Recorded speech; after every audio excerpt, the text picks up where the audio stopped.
دوت نتعشى مع بعض وقاعدين نتكلم مع بعض كلام ودي كده، كلام لطيف وكلام يعني خاص جدا. وبعدين حد قاعد ده راح مسجل لنا وخد التسجيل ده وراح نشره في الصحافه في اجهزه الاعلام. انت كرجل قانون ده يجوز ولا لا يجوز؟ شوف، لو هو بموافقتنا ايوه يجوز. ولو مش بموافقتنا لا يجوز. طيب تفسر بيه اللي انت عملته مع احمد شوبير في موضوع السي دي؟ شوف، انت عملت بالظبط هذا الموضوع. لا ولا مكالمه تليفون بين ست وراجل، مكالمه خاصه جدا، اتخذت، اتسجلت، اتوزعت، اتنشرت وخلاص، وبقت فضيحه وبقت مشكله بين مرتضى منصور واحمد شوبير. لا، هي مش القضيه يا استاذ عمرو. القضيه بدات انه الاخ شوبير اللي كان بيطلع في القناه السادسه لابس بيجامه وبلوفر وماسك الميكروفون. لا ثانيه واحده. طيب لا سودات بيقول لك يا استاذ الفاضل اسمع بس. هو بيطلع يقول لك اوعى تقارني بمرتضى منصور. لا، ده كان بيقعد سياده المستشار. عايز اقول له ان انا اصغر رئيس محكمه في مصر، اصغر مؤلف قانون في مصر، قائد مجلس الشعب قبله، رئيس اكبر نادي في مصر زي النادي الاهلي، واخد بالك ان الفيفا على موقعها الرسمي قالت اكتر 3 في تاريخ نادي الزمالك مشهورين في تاريخ هذا النادي: حيدر باشا، حسن عامر، مرتضى منصور، قعد 4 اشهر. فالوجه المقارنه مش هتبقى لصالحه، لان كده بالظبط كان البرازيل بتلاعب مثلا مركز شباب التروماي، واخد بالك، مش هيبقى لصالحه. انا بقول لك ليه كده؟ لانه ابتدى يقول لك ده مش مستشار، منتهى صفه المستشار. يا اخي لما انا مش مستشار وكنت رئيس محكمه، امال حضرتك بقى اللي عملوا لك اوضه جنب سمير زاهر وقلت انا مستشار اتحاد الكوره؟ ادي واحد.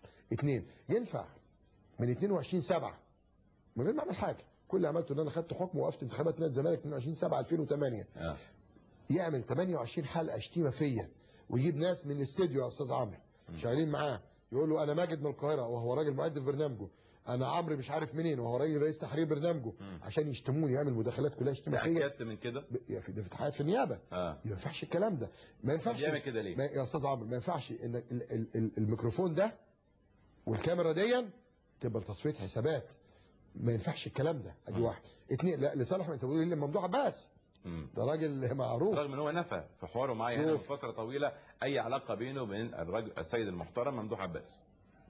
شوف هو نفى. هو ينفي زي ما عايز. هو شتم ممدوح عباس قبل كده وقال لك اذا كان رب وانا قلت له هذا الكلام وقلت له انت كنت بعد ذلك مستشار لممدوح عباس وهو نفى هذا الكلام. هو نفسه بيطلع بيقول لك كلام الحق لازم اقوله. ما بقول لك هو بنفسه، هو مصر كلها عارفه ايه علاقتهم ببعض، هم مصر كلها عارفه.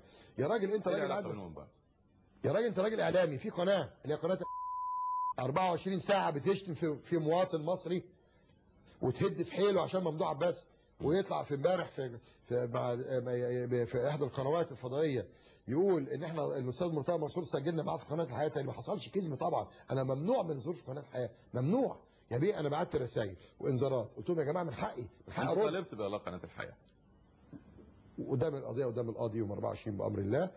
والقاضي عندما يرى ان قناه تخصص بقناتيها، لان الحياه الاولى والثانيه، انه شتيمه في مواطن وتخصيص القناه للانتقام الشخصي منه، والناس تعمل مداخلات للشتيمه منها السافل المجنون الجربوع الجروان، يا جماعه مفيش شوقي زكريا اشتغلوا عشان ياخدوا في حضنه ويدر، ده كلام ما يتقالش في قناه محترمه، خلي بالك. ومع ذلك بينه وبين القانون. نرجع بقى لحضرتك. هو الفتره دي كلها انا بتشتم، رحت المحكمه وعملت بلاغ في النيابه. تمام.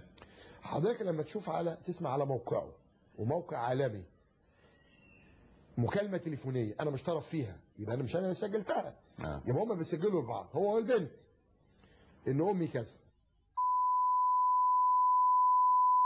كلام سافل لا يليق يا استاذ عمرو. مكالمه خاصه لا يليق. انا ماليش دعوه خاصه ولا عامه، المهم انها نزلت على موقع. ما هي الاعلانيه انها تنزل على موقع. لكن هل المكالمه دي سجلت بامر من النيابه مثلا؟ يا استاذ عمرو هل تاكدت ان الصوت اللي موجود عليها هو صوت لا هو صوت احمد شوبير مليون في المية. هل الطب الشرعي قال كده؟ هو مش طب شرعي، هو اللي بياخد بصمه الصوت اتحاد الاذاعه والتلفزيون في لجنه فنيه. لكن هو اللي حصل بالظبط لما الخبير قال كده. ما انا هسمعك. قدامك حل من 2: يا دراعك، وهنا خرجنا عن اطار الشرعيه، لا بقينا بقى في دوله الغاب. برافو عليك، كل واحد ياخد حق بدراعه. وانا ارفض ذلك. انا عملت بلاغ، تمام. لما عملت بلاغ على اعتبار ان اللي انت سمعته ده موجود على موقع الانترنت بالظبط يسمعه الجميع. برافو عليك. الناس كلها سمعته. تمام. فعملت بلاغ، صوتك مش صوتك، النيابه التي تفصل بقى خلاص. تمام. عمل ايه بقى؟ عمل لي 16 حلقه كل يوم ويعيد. ده راجل مجنون، ده راجل سافل، ده راجل عنده جرب. هو شخصيا بيقول كده للامانه، ظهر معايا ما يعني كان حريص جدا يا استاذ الفاضل ما سمعك، انا عندي الحالات ما اتقدمت للنيابه خلاص، وعلى ما نخش على موقعها الرسمي ضارب ورق نسبه للنيابه العامه انها اترفدت عشان ضربت رقاصه. كم النيابه هتجيبه عشان يجيب لنا الورق ده؟ طبعا قصص وهميه. طيب هو طلع في احد البرامج يقول لك اصل مراتي وعيالي، يعني انت مراتك وعيالك في واقعه حقيقيه وصوتك بيتكلم عيله في سن بنتك بهذه الالفاظ البذيئه، سيبك انها بتشتمني انا وهي في سن بنتك، ومراتك وعيالك وانا مراتي وعيالي لما يعرفوا ان انا راجل مجنون وجربان ومزور ومرتشي، انا ما عنديش مراتي وعيالي، انت اللي عندك مراتك وعيالك وتقول لي اصل انا مراتي بتصلي المغرب واولادي بيصلوا الفجر. احنا مالنا بالكلام ده؟ كلنا بنصلي، ده علاقه بيننا وبين ربنا. خلينا في المهم، هذا الشريط الاول. حضرتك بقى بتسالني سؤال، من الذي يحكم صوته ولا لا؟ انا باكد لك انه صوته خبير. كيف يستطيع الخبير ان يقول ده صوت احمد شوبير؟ لازم ياخد بصمه صوت. هياخد بصمه صوت. عشان ياخد بصمه صوته لازم ايه؟ ده اجراء من اجراءات التحقيق. التلفزيون. لا ده اجراء من اجراءات التحقيق. لازم ترفع الحصانه. خلاص؟ هو عمل حركه فاكر نفسه فهلاوي.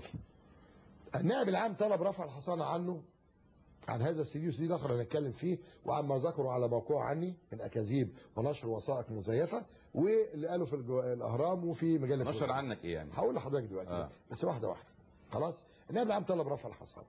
هو عايز يعمل لخبطه للناس، هو عمل ضدي بلاغ قال ان انا قلت في الاهرام ان في سي دي فيه كذا كذا. هذا السي دي على مسؤوليتي. انت قلت فيه سي دي جنسي. هقول دلوقتي واحده واحده. مظبوط. واحده واحده. طيب. خلاص؟ ده على مسؤوليه السي دي. تمام؟ ما دام موجود. هو رايح لفتحي سرور او الدكتور فتحي سرور اللي شهد في كل جوازات ولادي، اول شهد في عهد احمد وامير واميره. راجل بيربطني بيه علاقات محترمه، وابنه طارق.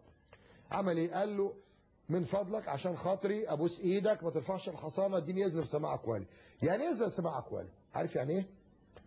هو نشر في الجرايد ان هو اللي طلب من الدكتور فتحي سرور رفع الحصانه، لم يطلب ذلك، ده طلب اذن بسماع الاقوال. يعني ايه سماع الاقوال؟ يعني يروح يقول له اسمك ايه؟ يقول له احمد عبد العزيز شوبير، شكرا روح. لا يملك يوجه له اتهامات ولا ياخد بصمه صوت، خلي بالك، ولا يناظر جسمه اللي البنت قالت عليها في السي دي، ولا يملك ذلك. هو خلاص اي اجراء هيتاخد معاه هو اجراء باطل. خلاص؟ انا بطلب منه وبدكتور فتحي سرور، لو انت راجل واثق من نفسك وده مش صوتك ما تسيب النائب العام ياخد اجراءات. خلاص النائب العام رفع الحصانه من لا طلب رفع الحصانه. والدكتور فتحي سرور بناء على طلب احمد شوبير اللي قدمه قال له النبي خليني اسمع اقوالي. الناس مش فاهمه يعني ايه سماع اقوال. سماع اقوال يا استاذ عمرو معناه انه لا يوجه له اتهام، لا تاخذ بصمه صوته، لا يناظره، لا يشوفش حساباته في البنوك. طيب. ده اجراء ثانيه واحده. طيب. ده اجراء يساله عن اسمه بس ويشرب فنجانها ويروح. تمام؟ ودي على كده وهو راح النيابه ما تسالش بلاغاتي. ادي واحد. خلينا بقى في السي دي الثاني.